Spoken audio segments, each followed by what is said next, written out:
You're the grandmotherly, kindly owner of a cafe used as neutral ground by heroes and villains alike. One day, before you start your shift, someone roughs you up and trashes the place. Your regulars aren't too happy to hear about that. Darla Whitcomb's cafe always smelled like cinnamon, burnt sugar, and secrets. The kind that clung to your clothes long after you left. Steam curled lazily from chipped mugs, windows fogged with warmth against the cool, restless city outside. The floorboards creaked like they remembered every story told within them.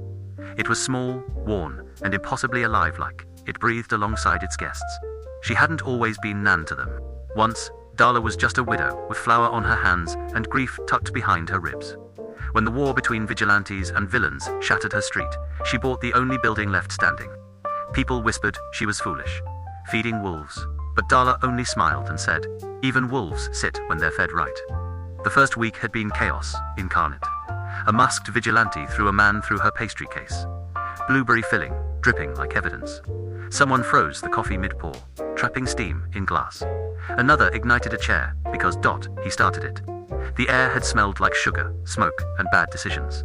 Darla had simply wiped her hands and stepped between them. "You break it, you fix it.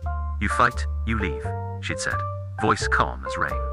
They laughed, loud, cruel, unimpressed. So Darla turned off the lights, every single one. No one even saw her move. The cafe plunged into darkness, thick as velvet. And in that silence, she spoke again, soft, steady, unshaking. When the lights returned, she was still smiling. No one laughed that time. Something in her, something ancient and unyielding, had settled into the room like a second foundation. They didn't know what she had survived, but they believed her when she said they didn't want to find out. And so, grudgingly, the fight stopped. Not out of fear alone, but respect. Rules formed slowly, scribbled on napkins, muttered over coffee. No powers inside, no grudges past the door. You spill it, you mop it. Enemies sat apart at first, tension thick enough to taste, then closer.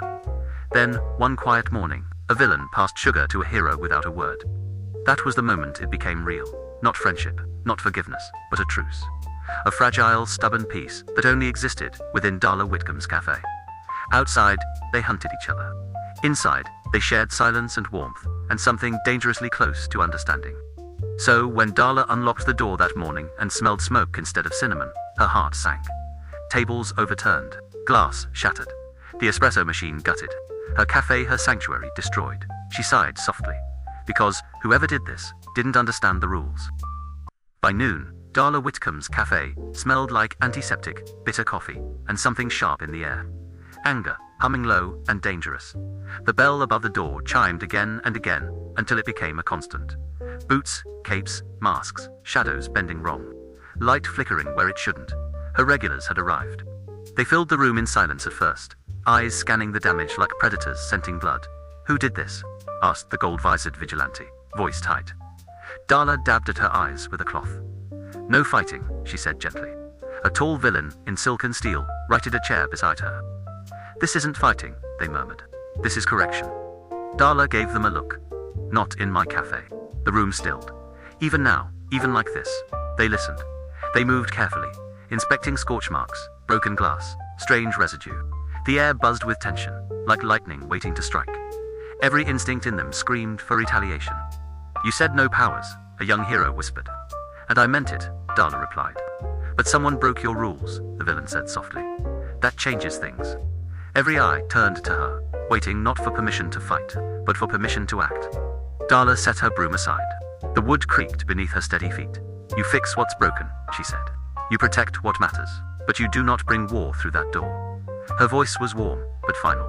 A boundary drawn not in force, but certainty. They obeyed, of course they did. Tables repaired in seconds, glass reformed. The espresso machine rebuilt with suspicious upgrades. Someone baked fresh pastries, though they crackled faintly with static. The cafe slowly came back to life, piece by piece, breath by breath. "Not one of us," the gold visor said. "Outsider," another agreed. "Or new," someone added. The silk and steel villain's smile sharpened. "Then they don't know whose house this is." Darla tied her apron tighter. "Then we'll teach them, nicely." The bell chimed. Silence fell instantly.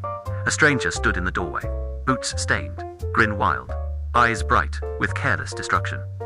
"Cute place," they said. "Mind if I wreck it again?" And for the first time in a long while, No one reached for coffee. The warmth of Darla Whitcomb's cafe twisted into something sharper, like sugar burning, just a second too long. Cinnamon still lingered, but underneath it was ozone, metal, and rising tension. Chairs scraped as her regulars stood in unison. No shouting, no panic, just quiet, coiled readiness, like a storm deciding whether to break.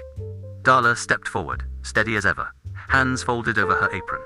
"Sweetheart," she said, voice soft as fresh bread, "we don't make messes in here." The stranger grinned wider, teeth flashing. "Yeah, or what?" The air flickered, something sharp and wrong rippling outward from them. "Or," Darla continued gently, "you'll be asked to leave." The stranger didn't hesitate. They lunged. And this time, the cafe moved with them. Glass rattled, air warped.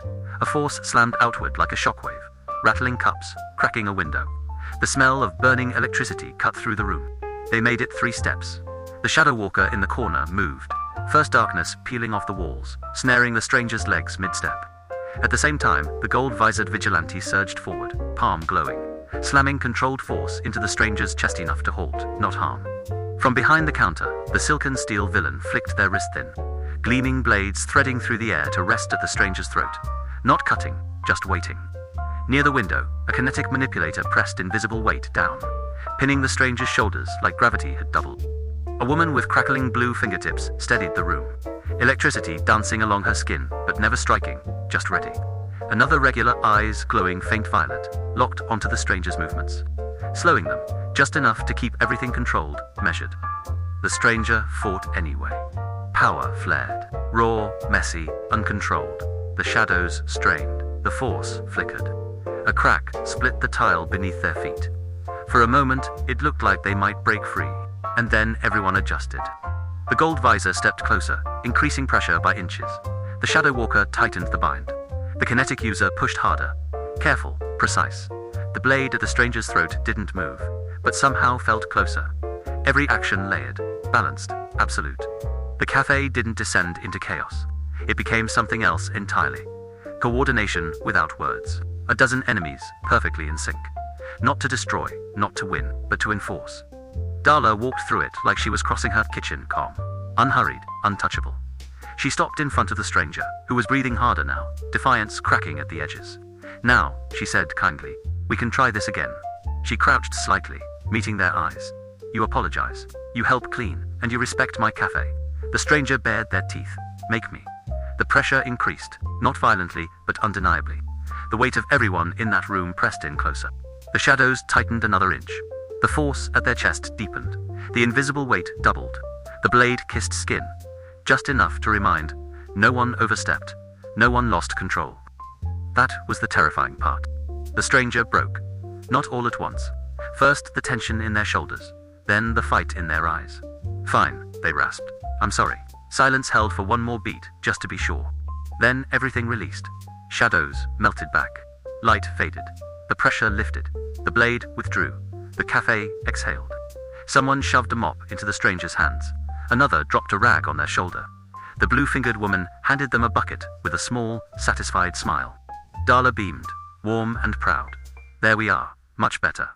The stranger muttered under their breath, scrubbing at the floor while a room full of former enemies watched like amused supervisors.